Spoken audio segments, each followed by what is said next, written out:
금요일 함께하고 계십니다. 신박세상 숙명여대 신세동 교수, 서울대 박상인 교수 함께하고 있어요. 저희가 연장자여서 항상 신세동 교수님 성함을 먼저 말씀해 드립니다. 불만 없으시지요? 네, 없습니다. 교수님 불만 없으시지요? 당연하죠. 네. 자, 제가 두 분 말씀을 들으면서 제가 정부의 빙이 돼서 이런 얘기를 해볼게요.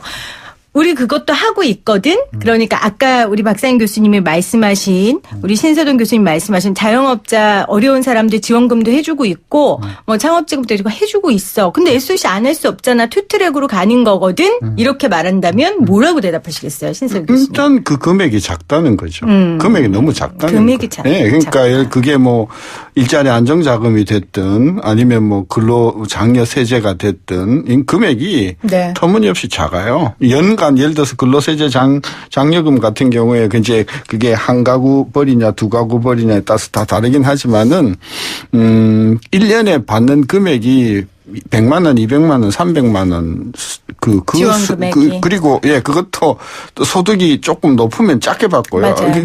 이게 그래서 금액으로 따지면 연간 뭐 한 200만 원, 300만 원 다 그 안짝인데 또 물론 안 주는 것보다 많겠지만 또 그게 숫자가 워낙 많다 보니까 국가적으로 보면은 굉장히 큰 돈이 되겠지만 그게 실질적으로 조금 도움이 되긴 되지만 작다는 거죠. 그러니까 투트랙으로 가고 있는 건 아닌데 규모를 그러니까 무게 중심을 더 줘라. 그리고 제가 조사한 바에 따르면은 정부가 이렇게 주는 돈을 이전 소득이라 하거든요. 네. 근데 이전 소득을 보니까 이전 소득이 못 사는 사람 쪽으로 가는 게 아니라 잘 사는 쪽으로 이게 가더라고요. 그러니까 돈이 잘못 쓰이고 있다는 거예요. 그래서 돈 정부가 쓰긴 쓰는데 제대로 갈 곳으로 안 가고 이제 좀 잘 사는 쪽으로 이게 자꾸 간단 말이에요. 네. 그래서 내가 이유를 생각해 봤어요. 첫째, 너무 가난한 사람들이 바쁘고 그래서 그런 돈이 있는지를 몰라. 둘째는 알긴 아는데 그걸 받으면 자기의 소득이나 신분이 드러나야 돼. 그래서 다른 혜택을 못 받아. 그러니까 그 돈 받으면 다른 혜택이 줄기 때문에 실익이 없어. 셋째로는 이렇게 저렇게 까다롭게 규정이 되다 보니까 정부가 실적이 안 나와. 그 실적이 안 나오니까 정부나 또는 지방 관서에서는 실적을 올리려고 대충 줄 테니까 그래서 자격이 안 되는 사람들이 받거나 해서 실질적으로 정부에서 투입하는 돈이 네. 이게 제대로 안 가는 것 같아요. 그렇네요. 네.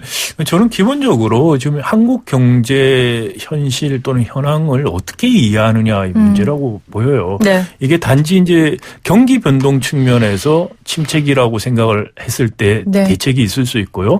또는 아니면 이제 한국 경제 제조업의 구조적인 문제점, 구조적 위기의 시발이다라는 측면에서 보면은 대책이 달라질 수가 있죠. 네. 그래서 저는 일단 궁금한 게 정부가 도대체 어떻게 보고 있는지가 궁금해요. 경제 상황을. 네. 예를 들어서 어떨 때는 경기가 지금 아직 후퇴기가 아니고 좋다 이야기를 해요. 그런데 좀 정책은 경기 후퇴기에 나오는 정책들 부양 정책 위주로 또 나오면은 앞뒤가 안 맞는다는 말씀 제가 드렸습니다. 그리고 작년에 뭐 신세동 교수님하고 많이 논쟁을 했습니다만은 고용 문제가 깔려 있죠, 사실 여기에. 네. 고용이 나빠졌을 때 최저임금이냐, 최저임금보다 제조업 위기의 현실화라고 진단을 했어요. 네. 그래서 최저임금은 아니라고 말을 하고 싶으니까 최근에 정부에서 제가 이야기한 걸 슬금슬금 쓰고 있어요. 자, 그러면 인식이 제조업의 위기라는 구조적인 문제라는 인식을 해야 되는데 또 대책은 거기 그렇게 나오지가 않는다는 네. 것이죠. 그러니까 도대체 정부가 어떻게 진단하는지 그래서 정직하지도 않고 신뢰가 안 간다는 말을 자꾸 하게 되는 건데 네. 그게 일단 필요하다. 근데 제가 이제 개인적으로 생각하는 건 우리는 작년부터 계속 말씀을 드린 게 제조업 위기라는 구조적인 문제다. 여기에 대체를 어떨까 할 거냐. 경제 구조 변화가 필요하다. 시급히 시작을 해야 된다. 효과는 좀 더 천천히 나올 거죠. 자, 그리고 특정 산업들이 굉장히 자동차, 조선 나빠지고 있다. 네. 산업 구조 조정을 정부, 노사가 같이 협치를 통해서 슬기롭게 극복하는 협의체를 만들어서 가자. 자, 그리고 이제 세 번째가 뭐냐? 그 어려움을 겪고 있는 구조가 바뀌어서 경제가 새로이 테이크오프 할 수 있는 그 단계까지 한시적이나마 재정 역할을 강화시키자. 그게 이제 신세동 교수님 말씀하신 그런 아이디어들이 네. 들어갈 수 있다고 생각이 네. 돼요. 특히 우리 같은 경우에 실업급여를 받을 수 있는 사람이 전체 노동자의 일부밖에 없습니다. 그래서 실업급여가 아닌 실업 상태에 있는 사람들에게 실업급여가 아닌 보조를 해줄 수 있는, 부주를 해줄 수 있는 네. 그런 제도 같은 것들을 좀 적극적으로 도입할 필요가 있는데 그런 거 안 하고 있고 또 이제 그 노동 교육 정책들도 굉장히 형식적으로 이루어지고 있어요. 네. 그런 것들을 통해서 그게 이제 어떻게 보면 복지나 세이프티넷을 강화시키는 정책이죠. 그런데 돈을 쓰자. 그리고 SOC 부분 건설도 너무 급격하게 나빠진 거 막을 필요가 있어요. 그렇지만 스마트하게 쓰는 방법이 있다고 생각해요. 아까도 말씀드렸습니다만은 혁신도시 이런데 주거할 수 있는 환경을 만드는 거. 그래서 정말 가서 살고 싶어지게 만들어주는 그런 식으로 돈을 쓸 수도 있다는 거예요. 철도, 네. 도로, 공항 닦고 이런 식으로 손쉽게 할 수 있는 그런 방식 말고 할 수 네. 있는 방법이 있다라는 것이죠. 이제 저는 이제 가끔 기업체 교육을 가보면 그동안 이제 IMF 직후에 김대중 정부서부터 교육의 필요성을 느끼고 기업이 교육을 하는 경우에 그 지원을 상당 부분 금액 지원을 해줬어요. 네. 근데 문재인 정부 들어와 가지고 여러 가지 복지 수요는 많고 하니까 그 재정을 많이 깎은 모양이에요. 그래서 지금 교육 프로그램이 상당히 많이 없어지고 그래요. 그래서 그 부분은 지금 인적 어떤 그런 그 자본을 양성하는 게 아니고 오히려 지금 그걸 깎아먹는 그런 상황이라는 것이죠. 네. 그래서 아까 인프라 말고 이런 교육도 굉장히 필요한데 지금 이 정부 들어와 가지고는 그런 교육 부분에 있어서는 거꾸로 가고 있다. 그걸 제가 현장에서 체험을 해서 그렇네요. 많은 교육기관들이 운영이 안 돼 가지고 파산을 하거나 지금 거의 문 닫을 지경에 와 있습니다. 앞서 제가 그 경기 부양의 정의에 대해 말씀드렸잖아요. 침체된 경기를 올리는 거 그거에 대해 누가 반대하겠습니까? 근데 말씀하신 것처럼 정부가 스마트하게 친절하게 세세하게 그리고 지혜롭게 이 경기 부양책을 펼쳐가는 게 중요할 것 같아요. 제가 궁금한 건 이제 박상현 교수님 우리나라 경제 구조에 대해서 굉장히 부르짖는 분이니까 일본이나 미국 같은 경우에는 우리나라하고 경기 구조가 다르기 때문에 경기 부양책도 달랐을 것 같아요. 이런 좀 침체됐던 오랜 침체기 이후에 부양했었던 좀 경기 부양책을 쓴 일본이나 미국 같은 경우는 어떻습니까? 우리가 좀 배울 만한 게 있습니까? 글쎄요. 미국은 뭐 대표적인 게 이제 대공황 왔을 때 이야기였죠. 근데 정말 큰 경제 위기가 왔을 때 단기적인 재정 정책을 처음에 투입을 했습니다. 그런데 대공황에서 사실 중요했던 부분은 미국 경제 구조를 바꾸는 정책들이었어요. 미국 자본주의가 2차 세계대전 이후로 새롭게 시작하는 제도적 기반을 만드는 네. 정책들이 사실 장기간 미국의 호황을 가져왔다 평가를 하고 있죠. 일본 같은 경우에는 그 90년대 잃어버린 20년 시작하면서 그런 구조를 바꾸는 과감한 정책을 못 쓰고 어떻게 보면 재정정책, 금융정책의 경기 부양식 정책에만 하다가 사실 큰 효과를 못 보고 있었다. 저는 개인적인 판단을 하고 있습니다. 그래서 우리도 반면교사로 상당히 사모해야 되는 부분들이 거기에 있지 않는가. 네. 네. 자, 교수님. 신 교수님. 예, 미국은 아까 이제 1930년대 옛날 이야기 하셨는데 최근에 미국의 경기 부양책은 주로 감세예요.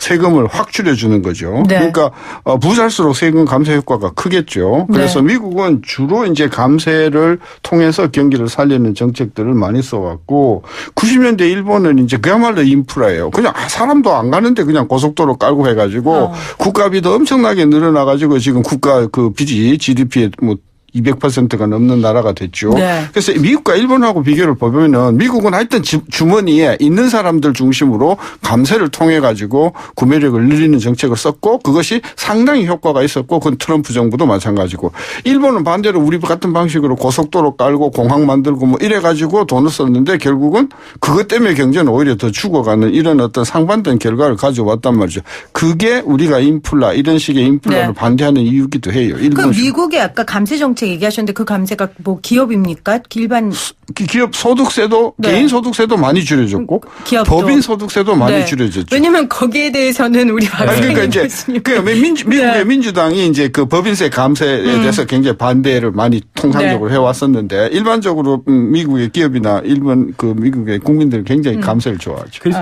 뭐 이제 미국 공화당에서 그렇지, 주로 공화당. 쓴 정책이고 저는 사실 그 미국 공화당 정책 자체도 저는 효과가 없었다고 개인적으로 생각을 하고요. 네. 또 한편으로는 특히 우리 현 시점에서는 더더구나 그건 아니다. 조세 부담률이라든지 이런 걸 생각하거나 그다음에 복지라든지 사회 안전망 지출을 늘려야 된다는 측면에서는 오히려 좀 증세를 해야 된다라는 생각이고요.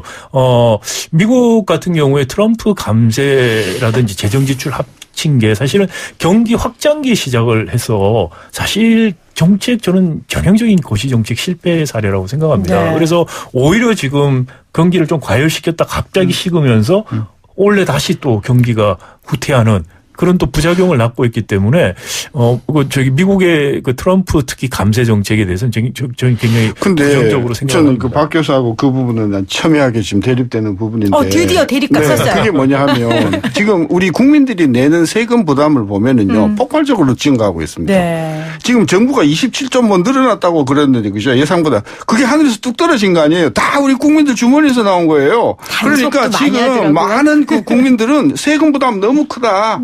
그래서 지금 우리가 이야기하는 가처분 소득이 지금 오히려 줄고 있다. 그래서 전 지금 명목적으로는 옛날에 조원동 그 이야기했듯이 그 지금 털을 안 뽑는 식으로 세율을 안 올려서 네. 증세가 없다고 하지만 실질적으로 국민들이 지금 세 부담이라든지 여러 가지 비용 부담이 굉장히 크다. 저는 오히려 이거 감세 좀 해보자라는 생각을 조심스럽게 하는 겁니다. 네. 조세 부담률이 아직까지 우리가 OECD 국가들하고 비교하면은 여전히 낮고요. 그래서 이제 그 방향성은 이제 현재 우리 처한 입장을 볼 필요가 있고 또 한편으로 보면은 네. 재분배 정책이 굉장히 OECD 거의 꼴찌에 속해요. 그러니까 보다 적극적인 포용적 성장이라고 하는 것이 재분배를 통한 불평등도를 줄여주는 측면들이 강하니까 그런 정책들을 과감하게 해야 되는데 지금 오늘 또 나왔습니다만은 계속해서 기재부에서 세입을 과소 추정해서 한 25조 원이 좀 더 거쳤다는 거죠. 그러니까 재정이 확장 국면으로 가야 되는데 오히려 결과적으로는 재정을 축소시키는 아까 제가 트럼프 정책이 확장기 잘못했다고 했죠. 거꾸로 우리도 거꾸로 잘못하고 있는 거죠. 수축기에 수축하는 재정 정책을 결과적으로 쓰고 있다. 네. 이건 기재부에서 저는 이건 담당자들 문책을 포함해서 특단의 조치가 있어야 된다. 2015년 이후로 지속적으로 이런 추계를 오류를 범한다는 것은 이건 상당히 잘못된 유인이 관료들에게 가 있다. 과소 추정을 하는 유인을 계속 주고 있다. 이걸 고쳐줘야 된다는 생각이 듭니다. 어제도 우리 방송에서 기재부 혼냈는데 오늘 또 기재부 분들 꼭 들어주세요. 교수님 왜 웃으셨어요? 아니 저는 다음 정부는 아마 감세를 주창하는 정부가 들어서서 중산층의 어떤 표를 흡수하기 위한 감세 정책을 저는 표방하는 정부가 들어설 가능성이 크다. 왜냐하면 재밌네요. 너무 이번 정부들이 박근혜 정부도 그렇고 네. 증세 안 한다고 하면서 사실상 호주머니에서 굉장한 돈이 많이 나갔기 때문에 네. 이것이 소비를 줄인다고 봤을 때 감세 정책이 저는 정치적인 슬로건으로 국민에게 굉장히 매력적인 어떤 그런 정책으로 다가올 거라고 네. 보는 거죠. 그러면 3년 후인가요? 3년 후죠? 확인해 볼 때까지 생생경제 나와주세요. 국회의원 총선까지도. 그땐 좀 빠르지 않을까요? 왜냐하면 저는 금년 말쯤 되면 경제가 정말 더 이상 내려갈 수 없을 정도로 나쁘기 때문에 내년 국회의원 선거에서는 국민들이 준엄한 심판 쪽이 그런 쪽으로 나오지 않을까. 교수님 지금 2529님이 박사님도 너무 비관적으로 생각하시는 거 아니에요? 모든 것은 결과가 중요하니 적극적으로 추진하도록 협조를 바랍니다 하셔서 협조 좀 하세요 박사님들. 너무 비관적으로만 하지 마시고. 이거 어디 정부에서 보낸 거 아닐까요? 자, YTN 라디오 생생경제 신박세상 오늘 경기 부양 꼭 필요한가? 필요하다면 어떻게 해야 하는가라는 주제로 두 분과 함께 말씀 나눴습니다. 신세동 교수님, 박상인 교수님 다음 달에 만나요. 고맙습니다. 네, 감사합니다. 수고하셨어요.